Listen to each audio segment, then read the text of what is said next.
Hey there, folks, what's going on? Welcome to another weekly ride along with your host, me, B-Man the Champ, and of course, B-Scat. Hi guys.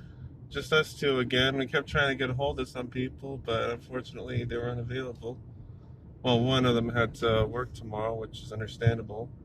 And one's working tonight, and One just didn't want to answer his damn phone. Yeah. That's alright. It's usually easier this way, I find. Yeah. Oh boy. Okay, so I personally got a hell of a lot to talk about this week regarding WWE, but before we get into that, let's talk about the Hell in a Cell pay-per-view. Man, I was surprised because the Universal Championship match went on first. Yeah. But one thing I don't think I mentioned it, but I did predict is Jimmy Uso was going to be involved in the finish, which he was. And I already knew, like, if you're any kind of WWE fan, you can see usually right through this stuff. But with that whole thing where Roman Reigns was doing, getting all emotional and stuff and whatnot, just to lure Jimmy in to like a guillotine, so Jay would say I quit. But I will say some of it was pretty darn brutal, like that that drive-by stair spot. Yeah. Man, a very good match though. But I mean, like I said, nobody really saw Jey Uso winning the title. So that was that. Good match. Um, Anything you want to say about it? I actually missed a bit of it because I was just actually getting to Dave's, so I missed the first minutes of it. Okay. I also missed the pre-show. Which I didn't apparently really was miss. Drew Gulak and somebody. I think it was like a. Oh, whoa! What the What fuck? the hell? Wow. I don't know. Jesus. It's weird.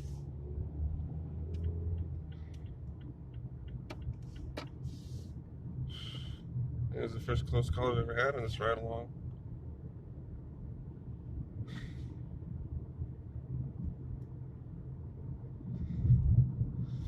Anyway, I'm gonna try and recompose myself here. That was. So yeah, you were saying you missed the pre-show and Yeah, I missed the pre-show. that's. Well, you probably didn't. I think the pre-show was like some tag team match or something. Or was that? No, I think that was on. It might have been on Raw. I don't remember. I don't think it really matters anyway. So Jeff Hardy versus Elias, which I skipped. I don't even remember who won that match. I think I did it at a DQ or something. Am I right about that, Brandon, or was it? Oh, the Elias match? Yeah. I do not remember. Shows how little it actually matters, huh? Especially since the whole storyline was based off of that hit and run a few months back, which everybody saw was pretty much guarantee it was Sheamus. So I don't even know what they're doing, but whatever. Elias's new album drops. I still got to check that out. Universal Truth. Still want to check that I've out. heard a few of the songs on it. They're actually pretty good. Yeah. Yeah. Is it on YouTube though, or do I have to go to? It's on the WWE music page. Okay. YouTube. Okay.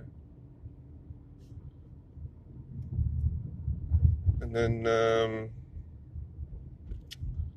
I think I know they added was the women's Hell in a Cell next, or was it? No, I think no. Wasn't the main event? It was the second to last match, I believe.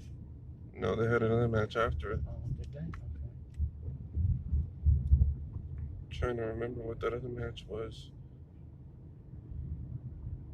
Oh, Otis versus Miz. That's right. Man, that was something else.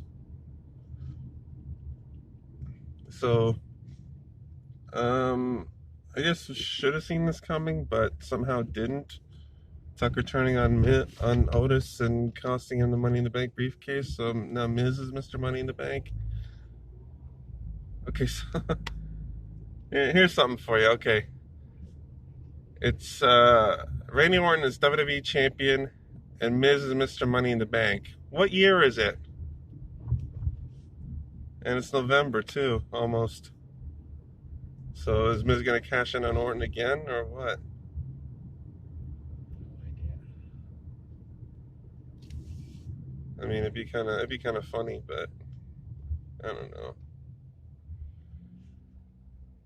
Yeah, so I don't even know if they're gonna be able to do anything with it because Otis is on SmackDown.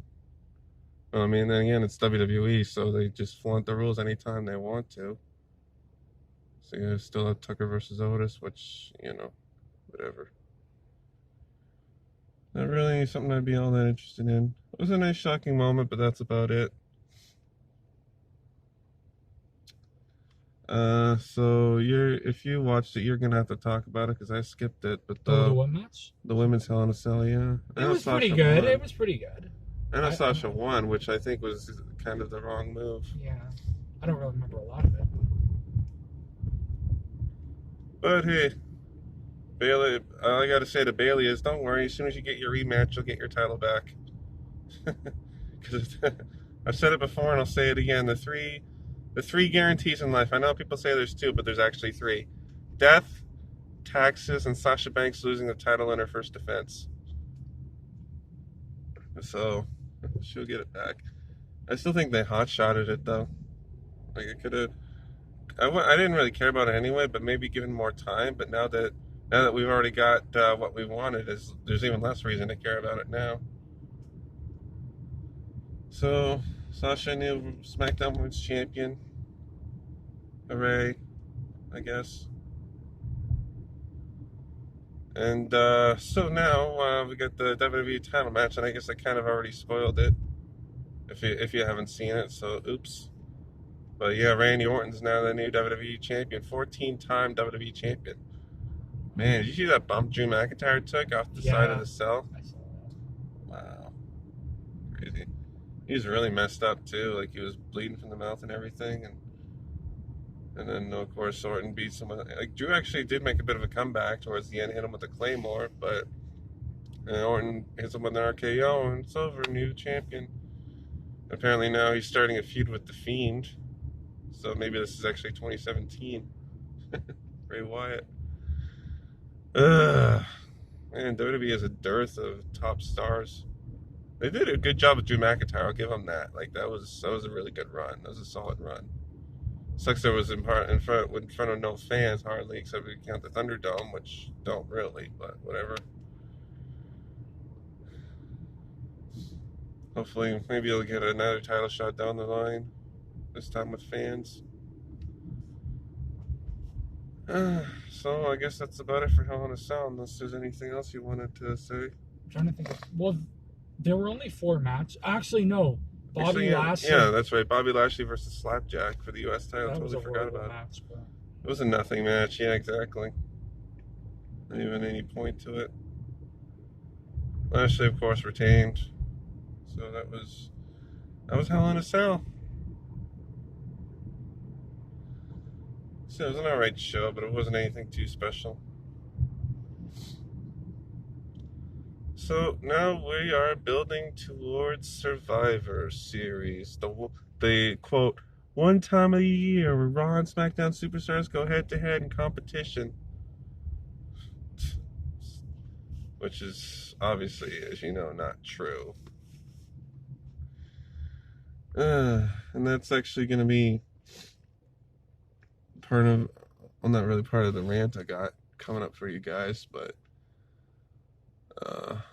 really quick, I guess we'll just talk about Raw before we get into it. So they booked all the matches pretty much for Survivor Series. You have all champions versus champions matches. And then you got, I guess, 2 elimination matches, Raw versus SmackDown, in which, for some reason, the men had to qualify for, but not the women, except for Lana. So somebody explain that to me. If they're really all about equality, why wouldn't the women have to qualify, you know?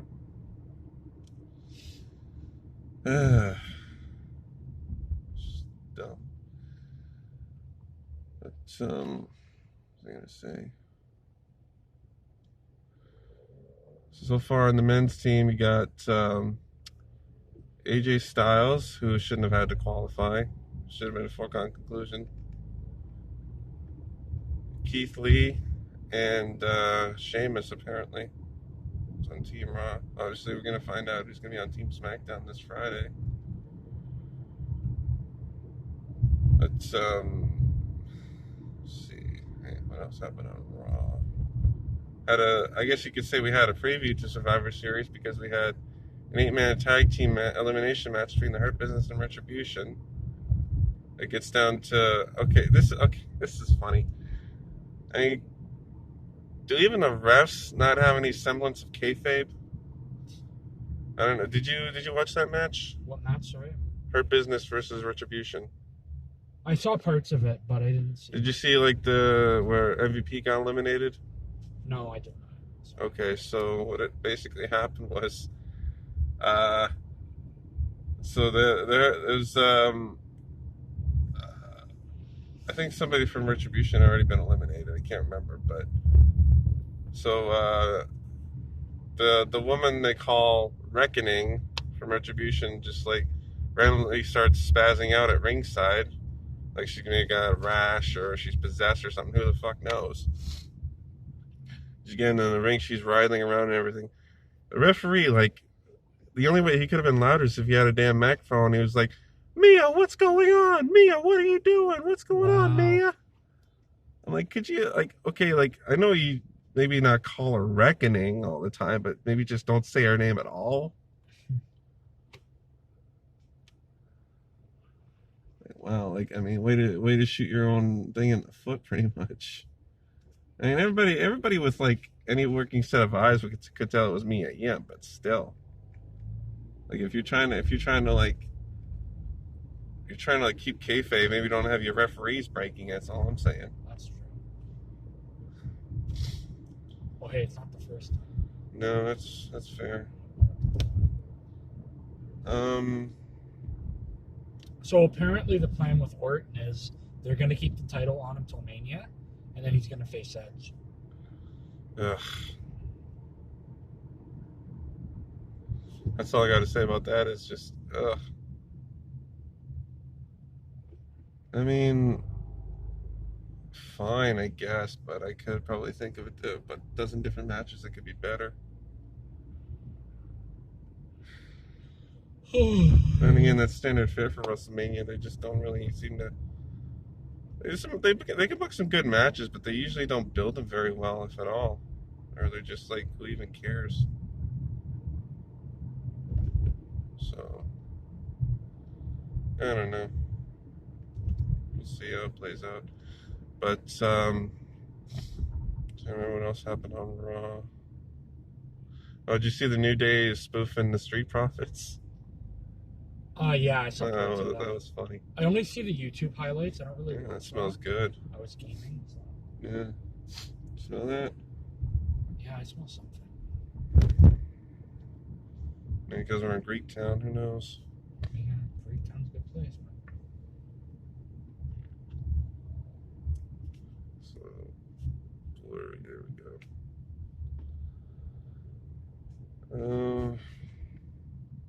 What's happened?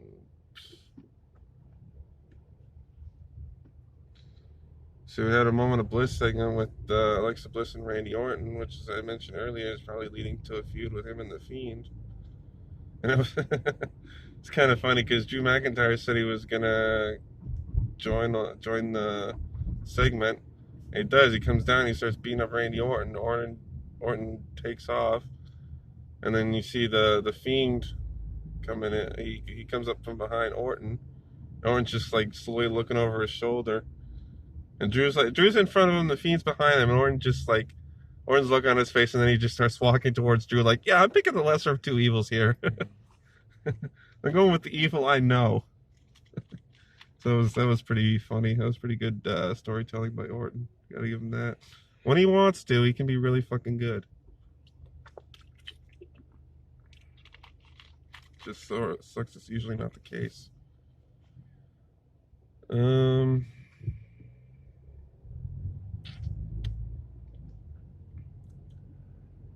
I think that was about everything I wanted to talk about as far as Raw goes. Can we talk about SmackDown, even though we're going back before Survivor Series? Sure, why not? What about that thing with JBL in the segment? Oh my god, yeah, that was Wrestler's Court. That was the catalyst that we got Miz versus Orton, or Miz versus Otis. Sorry. Yeah. Yeah, that was the whole catalyst. That was pretty funny. Like the Otis did his opening statement, and then Mrs. Laura's like, he's actually got a good point. Miz just like, you're fired. And then of course the Miz bribes JBL. I kind of figured this is where we're gonna go. That's where they were gonna go anyway. They're gonna have the whole wrestlers. They're gonna have the whole court thing, and then they're gonna be like, "Oh, okay. Well, this Sunday at the pay-per-view, Otis, you're gonna put your Money in the Bank briefcase on the line." I figured that's where they were gonna go. Yeah, you see Teddy Long and of course Ron Simmons, and of course he had to get in that damn reference. I think it was at the end there. That was pretty funny.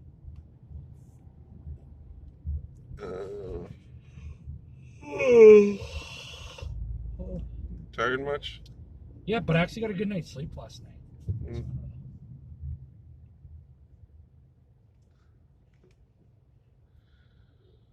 But I think that's about everything.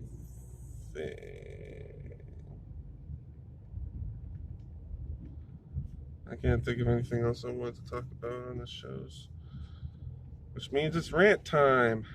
So, and I'm also going to get into some fantasy booking here too. So, strap yourselves in. So, as I mentioned earlier, the Survivor Series is all champions versus champions. And of course, the 2 elimination matches. So, my question is, why? I mean, they did this a few years ago too, and it was just like, there's literally nothing on the line at all. They're not even putting out. They're not even like the winning brand gets, I don't know, number 30 in the Rumble, or a free draft pick from the other brand, or something,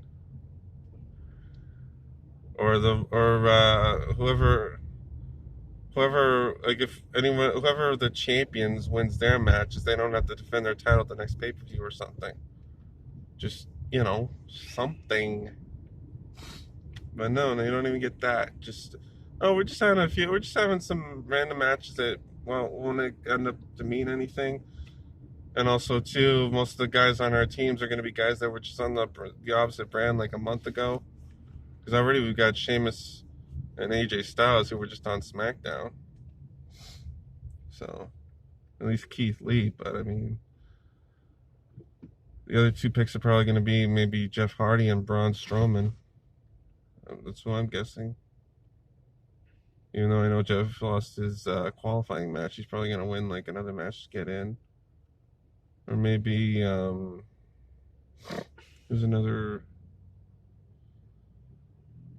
I'm almost certain Braun Strowman's going to be on Team Raw, but I'm trying to think of who else it could possibly be. Matt Riddle lost his qualifying match to Sheamus.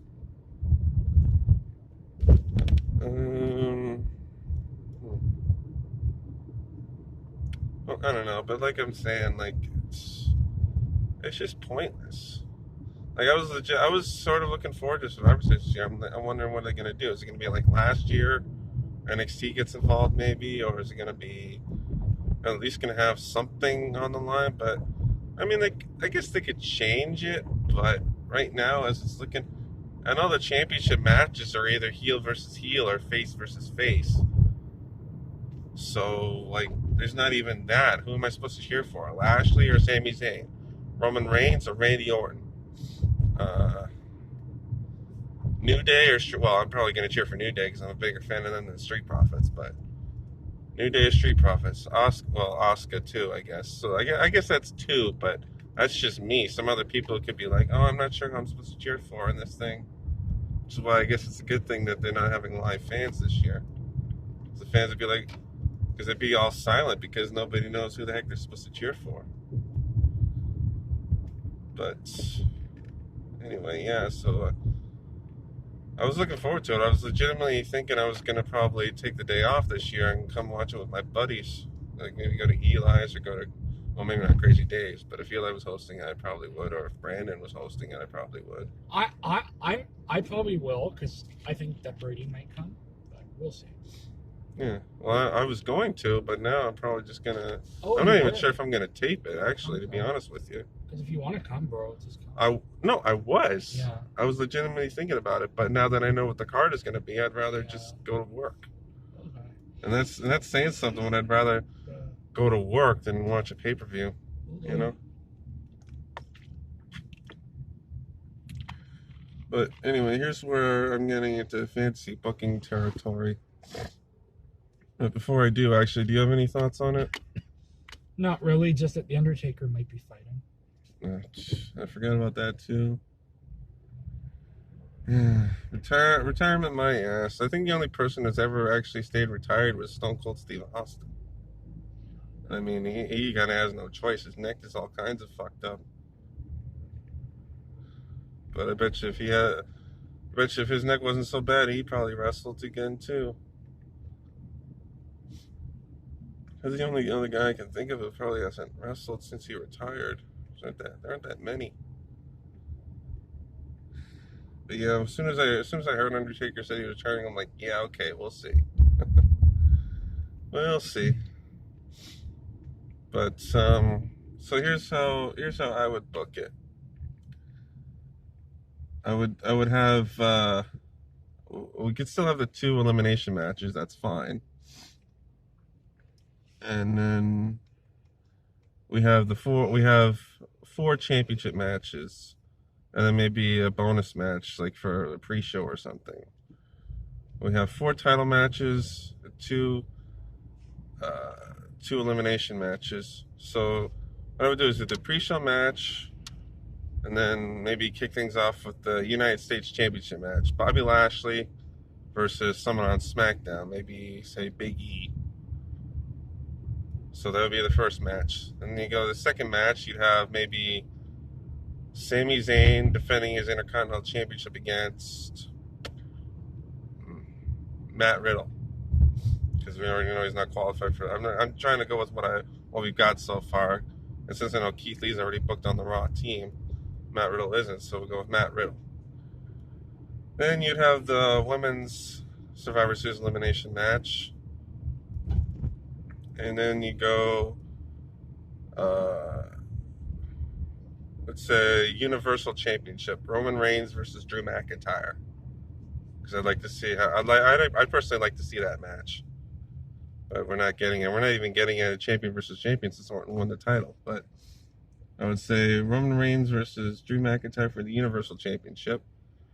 And for the WWE Championship, I'd say Randy Orton versus who's a good top 8? There aren't many good top baby faces on Raw or on SmackDown. Sorry, AJ Styles, or is he on Raw? AJ Styles is a heel. He's on Raw. So I say it's a team con. Jeff Hardy's on Raw. I don't even know. I haven't watched the pay-per-view in a year. I haven't watched Raw or SmackDown forever. You only watch bits and pieces. Yeah. Well, because it's boring, and plus I go to bed early. Yeah, that's true. You don't have like a DVR. Whatever happened to that thing with Shane McMahon, the fight night?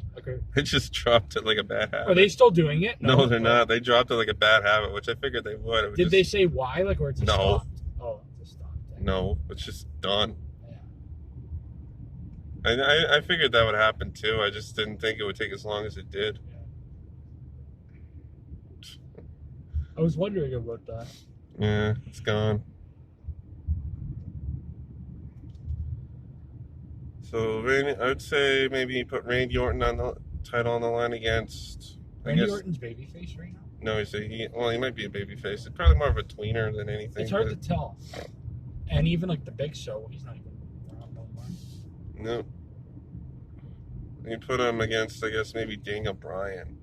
You know, we've seen that match a bunch of times, but it's still better than most of the other contenders I can think of. So you have those 4 title matches, and you cap everything off with the men's Survivor Series elimination match. And actually have some stakes. So we'll have a total of 7 matches. So basically a best of 7 throughout the night. Have Raw and SmackDown split their matches evenly. And if you want to do like a title change or 2, because those are the only championships I can see like changing hands without it being too big of a deal. You can switch the Intercontinental and United States Championship brands. You can switch brands with them, or you can switch brands with the WWE title and the Universal title because we already got the red Universal title. It's probably just sitting in a warehouse somewhere or something. So you could do that. Or if you don't want to have any titles change hands, that's perfectly fine. But at least something's on the line. At least there's something people can care about. So what I would do is I would split the matches evenly, but not like Raw wins and SmackDown wins and Raw wins and SmackDown wins. No, I'd probably like have Raw maybe go up, I don't know, 2-0 or something, right? And then SmackDown makes a bit of a comeback, gets the next 1 or 2, and then Raw wins. And then the final match, SmackDown. This is just me. This is just me like spitballing here, but this is how I probably wouldn't book it exactly this way, but that's the general idea. But my main point is you have it come down. Each brand has 3 wins, and it all comes down to the men's Survivor Series elimination match, which is the main event of the show. And have the whole pay-per-view centered around like the winning brand gets, I don't know, take your pick. Number 30 in the Royal Rumble. The main event spot at WrestleMania. Free draft pick from the other brand. Something tangible. Something fans can be like, ooh, I wonder what's going to happen here. Which brand's going to get number 30 in the Royal Rumble? Or which brand's going to be in the main event at WrestleMania? What match is going to be in the main event at WrestleMania? Which, if they're going to do Orton versus Edge, as you mentioned earlier, I mean, I don't know if I'd call it main event, but they could very well do that if Team Raw won the battle for brand supremacy at Survivor Series. But again, that's just me, guys. That's how I would do it. That would make it a hell of a lot more interesting, in my opinion.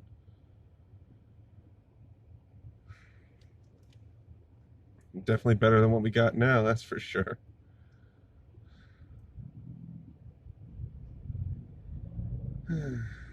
Anyway, I think that's all I want to talk about wrestling. So I guess pretty much shoot the breeze for a little while, or just like not really talk much, because there's not much else I wanted to really talk about. Unless you got something you want to talk about at all? Not really. Shocker. Okay, well then I guess just enjoy the sights of downtown for a little while.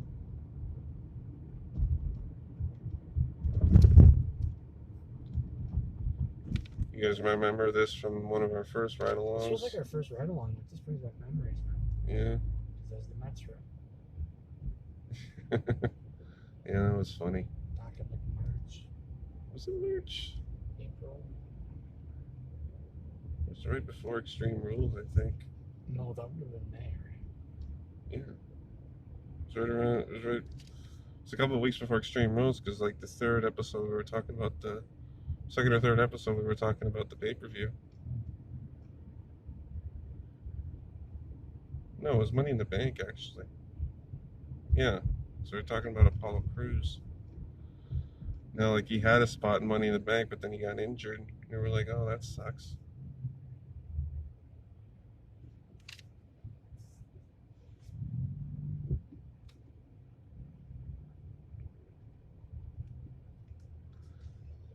And I think we're halfway to episode 30.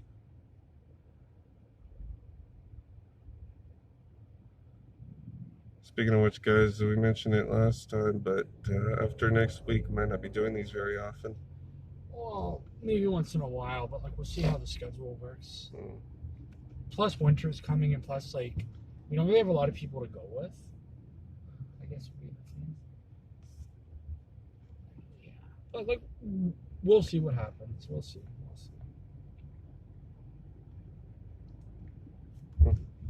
Can't turn left here anyway.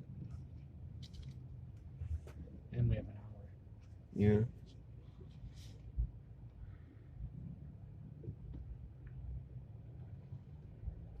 And I think I've said it before, but coming along here brings back a lot of memories.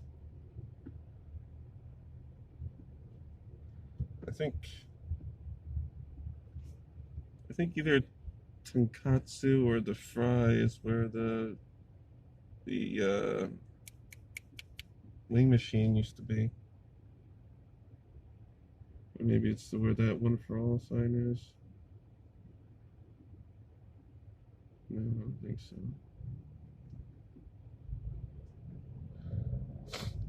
Yeah, I used to come down here all the time, all night in that cafe just up ahead here.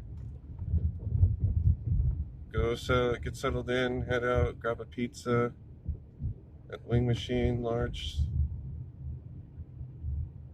and then just like walk around for a bit, come back, get it, go back to the next cafe and just chill and eat and just watch videos or whatever.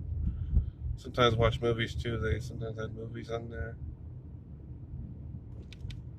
There it is, Gigabytes. Still open, wow.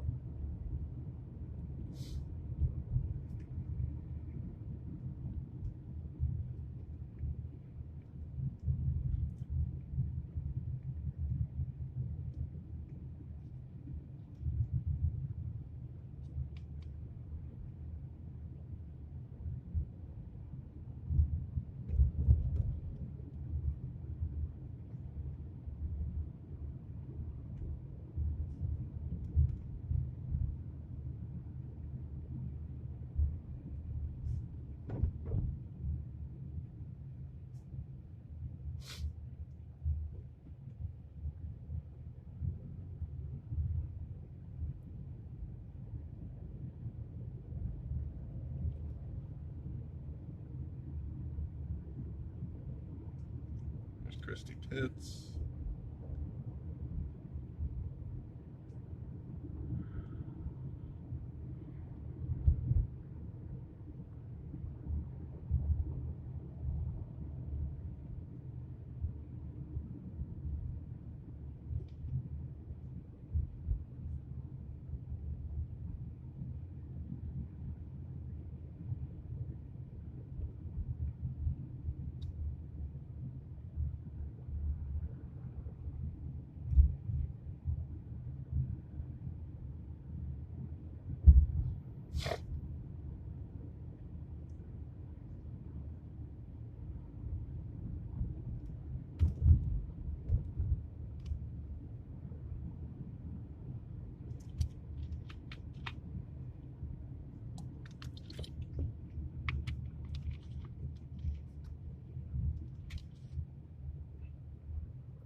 I'm gonna wrap this up pretty shortly, I think.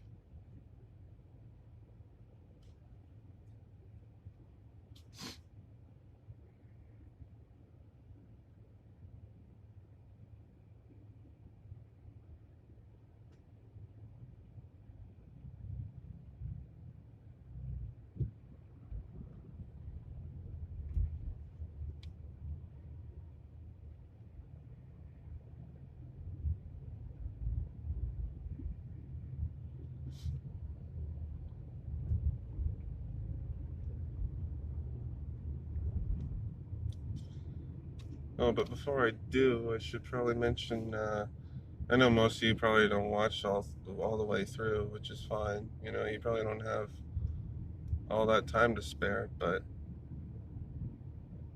next week, I'm gonna hopefully be able, if I remember to, I'm gonna hopefully be hosting like a bunch of cool, fun, interesting duels with my friends Chris and Steve. You guys probably saw the structure deck tournament I did a while back. Thanks for those of you who did watch it, by the way. And it's not gonna be a structure deck tournament, but it's gonna be like, we're just gonna have a bunch of duels and there's gonna be a bunch of crazy rules we're gonna have implemented. But as to what those rules are gonna be, well, I guess you're just gonna have to tune in and watch, won't you? But they're gonna be interesting to say the least. Maybe something along the lines of, I don't know, as an example, maybe play rock paper scissors, and the loser can't enter their next battle phase, or something along those lines. Or maybe or maybe each duelist takes 1,000 points of burn damage at the end of each of their turns, or something interesting like that. Or each duelist draws 2 cards at the end of their turn. Who knows? I still have to come up with a bunch of different crazy ideas, but it should be interesting to say the least. So I'm going to try and do that next week. Stay tuned for that. And on that note, I think here's as good a place as any to end off. So I know, Dufferin Street again, go figure. But thanks for watching, guys, and I'll see you again next week.